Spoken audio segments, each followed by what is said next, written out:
Galerinha, passando aqui hoje para falar do meu amigo Beto, lá de Capão Bonito. O Beto, ele e a sua esposa Rose, eles tinham uma banquinha de livros, né, como se fosse um sebo ali do lado, no lado quase em frente ali da Cofesa de Capão Bonito, a primeira Cofesa, que agora tem duas Cofesa lá. Cofesa é um supermercado bem grande que tem lá em Capão Bonito. E eu e a Simone, minha irmã, a gente sempre comprava livro lá do Beto, que era um sebo, né? Era baratinho. A gente nunca tinha dinheiro também naquela época, a gente era adolescente. Eu nunca me esqueço ali entre 2003 a 2012 praticamente, a gente comprava pelo menos uma, duas vezes por mês, a gente comprava livros lá do Beto. Pagava 50, 60 centavos, R$ 1. Os livros, era baratinho, aqueles livros de história, de romance, de poesia, alguns clássicos literários também que ele trazia para mim, que eu encomendava. E eu já pedia sempre com uma letra um pouquinho maior, porque eu tinha 3% de visão naquela época, né? Então, as letras miudinhas eu não conseguia enxergar, então eu pedia um pouquinho maior. Uma vez eu encomendei para ele uma Bíblia com letra ampliada, porque eu já queria ler a Bíblia, né? E nunca tinha tido a oportunidade. Em 2006, a dona Maria Ângela, que era minha professora de português na época, emprestou a Bíblia da mãe dela para mim.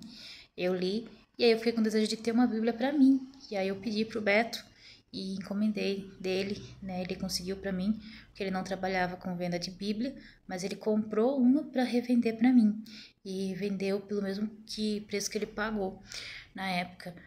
Era uma Bíblia bem bonita, capa preta, com letras douradas, e a borda as folhas eram rosa. Era bem bonita a Bíblia.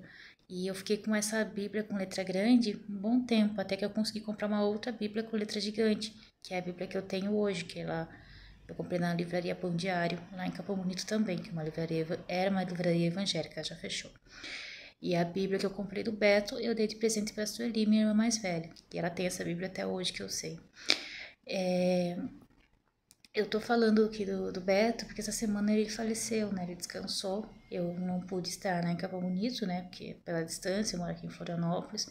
E fiquei bem sentida, assim, com a morte dele, porque foi uma pessoa muito guerreira, né? Muito boa para todos nós. Eu gostava bastante dele, da esposa dele, sempre tive muito carinho por eles, porque além de ser nosso vendedor de livros, ele era amigo.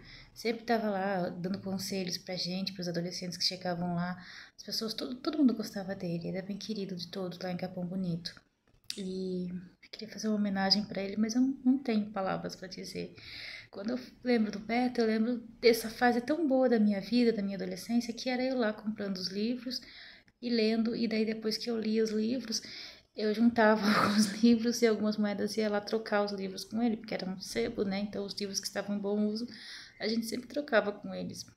E eu tenho até hoje as revistas de uma coleção chamada Literatura Sem Segredo, que eu comprei dele, né? Uma coleção que chegou lá na banca e eu fui comprando uma por uma daquelas revistas. Quando eu perdi o resto da minha visão, que eu parei de ler a tinta, eu doei todos os meus livros que eu tinha em casa, menos aquela. Eu só tenho as revistas que eu comprei do Beto e a Bíblia que eu comprei lá da livraria Pão Diário, que eu não me desfiz e nunca vou me desfazer. Será sempre comigo essas coisas, porque foram coisas muito importantes para mim que marcaram a minha vida, marcaram a minha adolescência, marcaram a minha história e são lembranças boas. Por mais que eu não consiga ler, né, elas fazem parte de quem eu sou. Toda vez que eu olho para aquelas revistas que eu pego na mão, é como se eu pudesse rememorar tudo aquilo que está escrito lá sem ter que folhear, sem ter que ler propriamente dito, porque aquilo ficou gravado no meu coração. Eu tenho desde das primeiras revistas que falam lá do trovadorismo português, eu tenho o romantismo, o realismo, né, o modernismo brasileiro, tem tudo, literatura contemporânea. Tem uma revista especial que ele conseguiu para mim sobre o Machado de Assis e que era um pouco exemplar, e ele guardou para mim aquela revista. E um dia eu cheguei lá e falei assim: "Ah, tinha guardado isso aqui para você faz um mês aqui que eu tô esperando você vir para te entregar".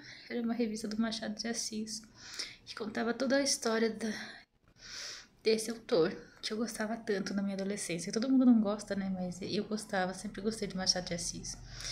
E eu tô um pouquinho emocionada assim, né? Porque é difícil a gente saber que os amigos da gente estão indo embora e a gente não pode se despedir porque tá longe.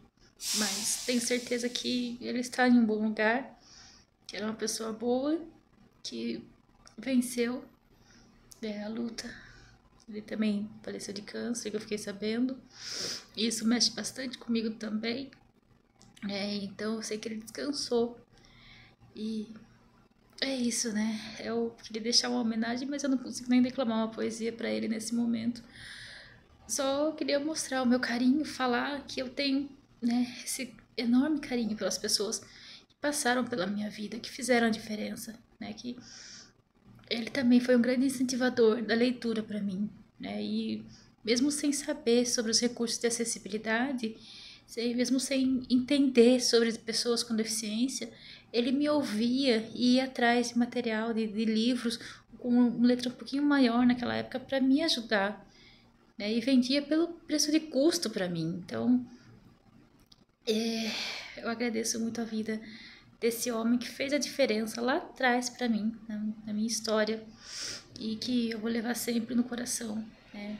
Ele, a esposa dele, a Rose, que também era super querida, aquelas pessoas que você chega perto e parece que a energia cativa, que preenche todo o espaço, que Deus tem muita luz para ela, que conforte o coração dela também, né? E a todos que o conheceram.